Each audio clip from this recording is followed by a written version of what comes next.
সকালবেলায় নিজের জন্য এক কাপ লাল চা বানিয়ে কেবল চুমুক দেব। ওমা, বড়মশাই ওদিক থেকে চিৎকার করে ডাকছে, আরে বাটি নিয়ে নিচে আসো। আমি ওর কথা শুনে অমনি গেলাম, গিয়ে দেখি মাছপ্রেমিক মানুষ মাছ কাকুকে ডেকে আমাদের বাড়ির ভেতরে নিয়ে চলে এসেছে। কী আর করা যাবে, ও যে মাছ ভাত খেতে ভীষণই পছন্দ করে।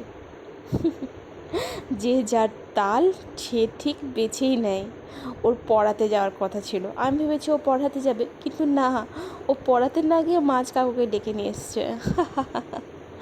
যাই হোক, এই মাছটা কাটতে যাওয়ার কতক্ষণ সময় লাগবে জানি না বাপু। অনেক না জানা জিনিসগুলো আস্তে আস্তে ভালো লাগে এবং ভালো লাগার লিস্টে আয়ত্তে চলে আসে। ওদিকে আমার চা ঠান্ডা হয়ে শরবত হয়ে গেল। যাই হোক, আজকে আমাদের বাড়িতে রান্না হয়েছে কচুর লতি দিয়ে ওই ছোট্ট মাছ, আর ঢ্যাঁড়স দিয়ে মুসুরের ডাল, কাঁঠালের বীজ ভাজা, সাথে রয়েছে স্যালাড। কেমন লাগলো মিনি ব্লগটা জানিও।